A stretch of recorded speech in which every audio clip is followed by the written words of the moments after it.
अस्सलाम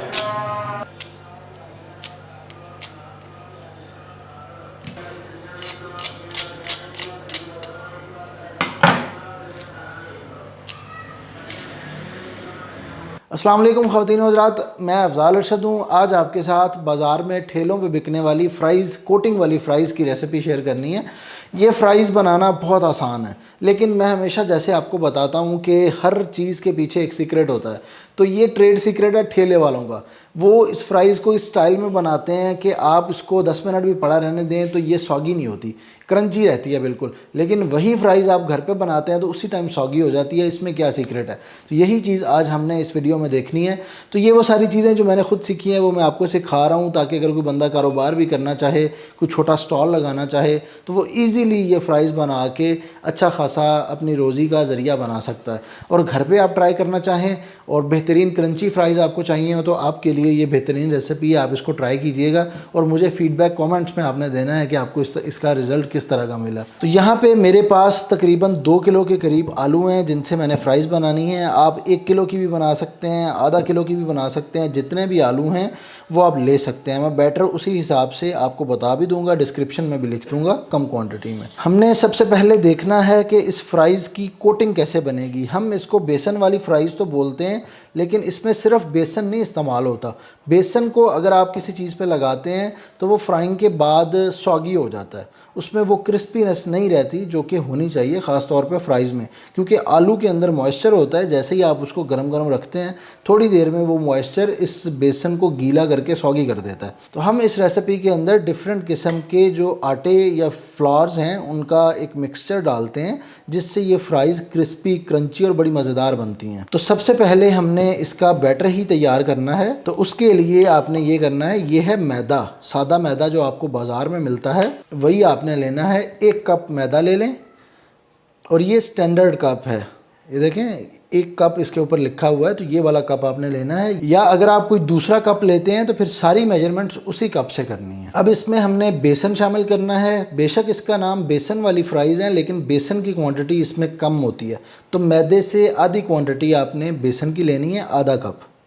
इन फ्राइज़ के अंदर आपने किसी किस्म की स्टार्च का इस्तेमाल करना है। आप कॉर्नफ्लोर ले सकते हैं, अरारोट ले सकते हैं, पोटैटो स्टार्च ले सकते हैं, या राइस स्टार्च भी ले सकते हैं।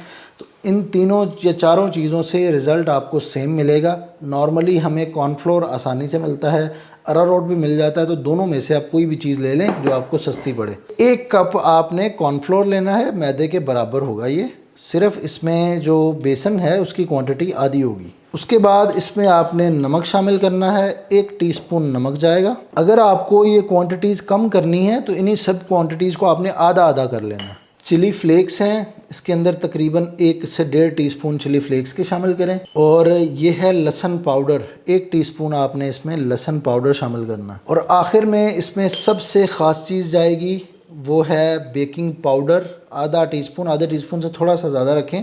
बेकिंग पाउडर आपने लेना है और ख़ास ख्याल रखें कि ये एक्सपायर्ड ना हो, वरना फ्राइज़ के अंदर वो एक फ्लफ़ी टेक्सचर नहीं आएगा। बेकिंग पाउडर बहुत अहम है इस रेसिपी में। इससे ये होता है कि आप जो भी इसके ऊपर कोटिंग लगाएंगे वो दबी दबी नहीं लगेगी, वो ऑयल में जाते ही थोड़ी फूलेगी और उसके अंदर वो बबल्स आएंगे और उससे वो बहुत ज़्यादा क्रंची फीलिंग आएगी आपको। तो बेकिंग पाउडर इस रेसिपी का ख़ास हिस्सा है। ये चीज़ें शामिल करके इनको एक दफ़ा थोड़ा मिक्स कर लें। कुछ लोग इस रेसिपी को और बेहतर बनाने के लिए इसमें चावल के आटे का भी इस्तेमाल करते हैं। तो आप एक्सपेरिमेंट करना चाहें तो इसमें एक हिस्सा चावल का आटा भी मिला सकते हैं, तो उससे भी आपको एक ज़्यादा क्रिस्पी टेक्सचर मिलेगा। लेकिन मैंने वो चीज़ें शामिल की हैं जो इजीली आपके घर में मौजूद भी हों और साथ साथ आपको उसका रिज़ल्ट भी अच्छा मिल जाए। तो ये एक बैलेंस है तकरीबन। अब जब ये आटा आपका तैयार हो जाए, आप इसको बना के रख सकते हैं। आप इसको अगले दिन भी इस्तेमाल कर सकते हैं, या आप डब्बे के अंदर डाल के इसको स्टोर कर लें, जब फ्राइज़ बनानी हो तो इसको आप यूज़ कर सकते हैं। अब हमने इस आटे से आगे इस मिक्सचर से हमने बैटर बनाना है जो कि फ़्राइज़ के ऊपर कोटिंग होगी और उसको हम फ्राई करेंगे। तो उसके लिए पानी की ज़रूरत है हमें। तो यहाँ पे ही इसको क्रिस्पी रखने की दूसरी बड़ी ट्रिक क्या है, वो ये है कि पानी आपने बिल्कुल यख ठंडा शामिल करना है। उससे ये होगा कि जो इसके अंदर मैदा है उसमें ग्लूटन नहीं बनेगा, और ग्लूटन नहीं बनेगा तो आपकी फ्राइज़ ज़्यादा क्रिस्पी बनेंगी, सॉगी नहीं होंगी। तो ये देखें, मैंने पानी के अंदर बर्फ़ डाल के इसको रखा हुआ है, बिल्कुल ये ठंडा पानी है। तो ये पानी लेके यहाँ पे शामिल करेंगे। हमने इसमें जो आटे शामिल किए हैं वो तकरीबन 2.5 कप थे और उनसे कम आपने पानी रखना है, तकरीबन 2 कप पानी जाएगा। तो इसकी थिकनेस ऐसी हो कि आप इसको मिक्स करें और ऊपर से उठा के फेंकें तो ये मतलब उसी टाइम इसकी ये लेयर्स वगैरह सारी ख़त्म हो जाएं। इस तरह ये फ्लोइंग होना चाहिए। तो 2 कप आप पानी डालेंगे तो आपको ये वाली कंसिस्टेंसी इसकी मिल जाएगी। अब आपने ये करना है कि इसमें आपने बर्फ़ डाल देनी है। इस बर्फ़ से ये होगा कि ये बैटर ठंडा रहेगा, हमें ये बिल्कुल ठंडा ही चाहिए।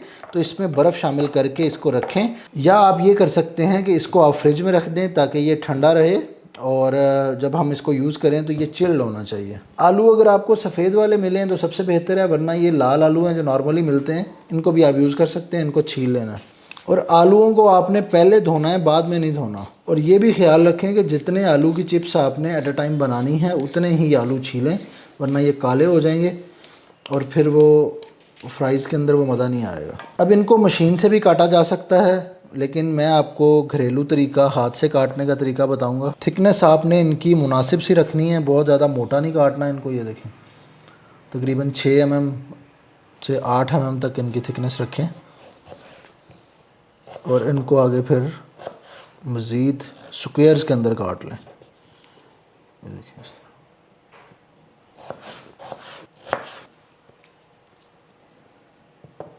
ये देखिए आलू मैंने काट लिए हैं। इस पॉइंट पे आपने इनको धोना नहीं है, धोना आपने पहले है। इस पॉइंट पे ये इसी तरह ड्राई होने चाहिए जिस तरह हमने इनको काटा है। अब हमने इनको फ्राई करना है। आलू आपके कट जाएं तो बैटर हमारा पहले से तैयार है। अब घी भी आपका गर्म होना चाहिए, तो जब आप आलू काट रहे हों तो उतनी देर में आपने घी गर्म कर लेना है, ताकि हमने रेस्ट किसी चीज़ को नहीं देना इसमें। इस फ्राइज़ को स्टोर करने का तरीका मैं आपको बताऊंगा, लेकिन इस पॉइंट पे आपने किसी चीज़ को रेस्ट नहीं देना। इसकी प्रिपरेशन स्टेप बाय स्टेप चलेगी। यहाँ पे मैंने एक कढ़ाई के अंदर ऑयल डाल के इसको मीडियम गर्म किया हुआ है, मतलब मैंने तेल डाला और उसको मीडियम फ्लेम पे 8-10 मिनट के लिए गर्म कर लिया। अब ये तकरीबन 110-15 डिग्री सेल्सियस पे गर्म है। इधर फ्राइज़ तैयार कर लिया और ये बैटर बिल्कुल ठंडा हमारे पास इधर तैयार है। तो आपने ये करना है, यहाँ से ये बैटर लेना है, इसको इन फ्राइज़ के ऊपर डालना है। जितना आप इसको ज़्यादा थिक करना चाहें ज़्यादा थिक कर सकते हैं, थोड़ा पतला रखना चाहें थोड़ा पतला रख सकते हैं। मैंने 4 आलू काटे हैं, उनके ऊपर तकरीबन मैंने 1 कप के करीब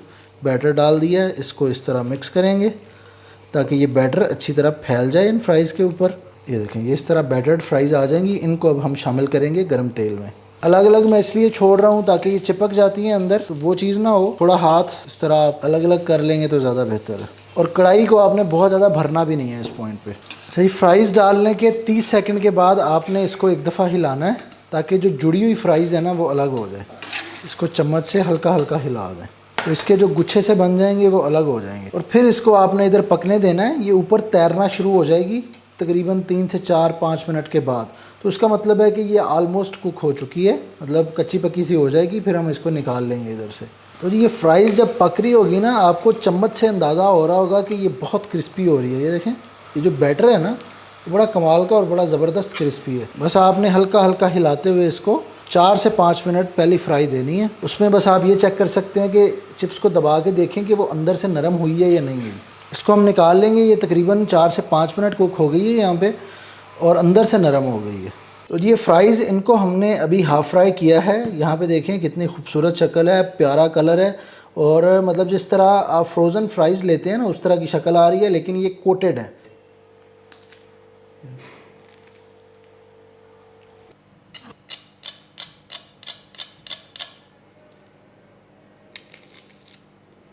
इनको पके हुए 5 से 10 मिनट यहाँ पे गुजर चुके हैं, लेकिन फिर भी बहुत क्रिस्पी है और अभी हमने इनको हाफ़ फ्राई किया है। जब आप इन फ्राइज़ को 4 से 5 मिनट के लिए पका लेंगे तो फिर आप इनको इसी कंडीशन में फ्रीज़ कर सकेंगे, स्टोर कर सकेंगे। आप 2-3 माह तक इनको फ्रिज में इसी तरह रख सकते हैं। ये बिल्कुल सही रहेंगी। जब आपने बनानी हो थोड़ी सी निकाल के उनको आप फ्राई कर सकते हैं, वो भी मैं आपको करके दिखाऊंगा। लेकिन उससे पहले इनको फ्रीज़ करने का तरीका बता देता हूँ। जब ये फ्राइज़ ठंडी हो जाएँ तो आपने क्या करना है, यहाँ से ये फ्राइज़ लेनी है और इनको एक बैग के अंदर डालना है इस तरह। ये देखिए क्रिस्पी क्रिस्पी फ्राइज़ यहाँ से इस बैग में डालें। इस तरह बैग में डाल के आपने इनको फ्रीज़र में डाल देना है। ये देखें जब आप इनको फ्रीज़र से निकालेंगे तो ये और ज़्यादा अच्छी कुक होंगी, क्योंकि इनका सेंटर जो है वो ठंडा होता है, आलू अंदर से बहुत ज़्यादा गलता नहीं है, बाहर से क्रिस्पी हो जाता है, फिर इसकी बड़ी ज़बरदस्त कुकिंग होती है।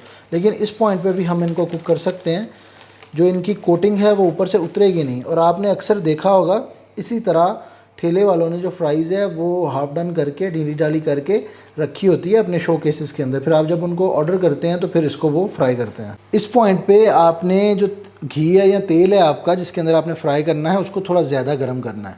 वो तकरीबन 140-150 डिग्री सेल्सियस पे गर्म होगा, मतलब तेज़ आंच पे 7-8 मिनट के लिए गर्म करें।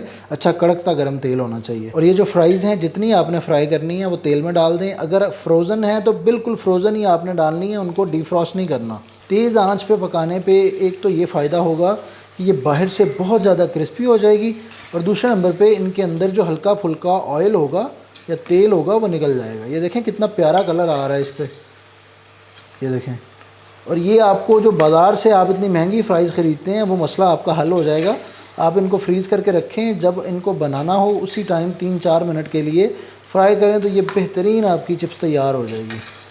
इस पॉइंट पे आप चमचा लगाएंगे ना इसको, आपको अंदाज़ा होगा कि यार ये कितनी क्रिस्पी फ्राइज़ हैं। और इनकी जो कोटिंग है वो भी नहीं उतरेगी ऊपर से, जिस तरह चिपक गई है उसी तरह लगी रहेगी साथ। बस इनको अच्छा गोल्डन कलर आने तक आपने फ्राई कर लेना है।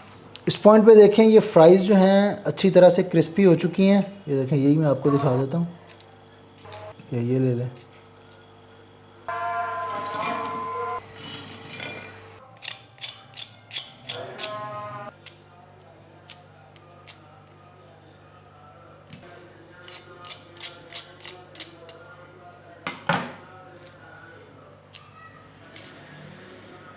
तो जी ये थी फ़्राइज़ की रेसिपी, क्रिस्पी फ़्राइज़ की। आप इनको स्टोर भी कर सकते हैं और जल्दी फिर बना भी सकते हैं। आप इसको डिफरेंट सॉसेस के साथ, इसको डिफरेंट किस्म के मसालों के साथ सर्व कर सकते हैं। चाट मसाला डाल सकते हैं या फ़्राइज़ का मसाला, मैं कोशिश करूँगा उसकी रेसिपी बना सकूँ, वो मसाला इनके ऊपर डाल के आप इनको एंजॉय कर सकते हैं। या सिंपल इनको इसी तरह भी खाएँ तो इनके अंदर एक अच्छा जायका, नमक और लहसुन का जायका आपको मिलेगा और आप इनको एंजॉय कर सकते हैं। आपसे ज़रूर मिलेंगे किसी अगली वीडियो में, तब तक अपना बहुत सारा ख्याल रखिएगा। अल्लाह हाफ़िज़।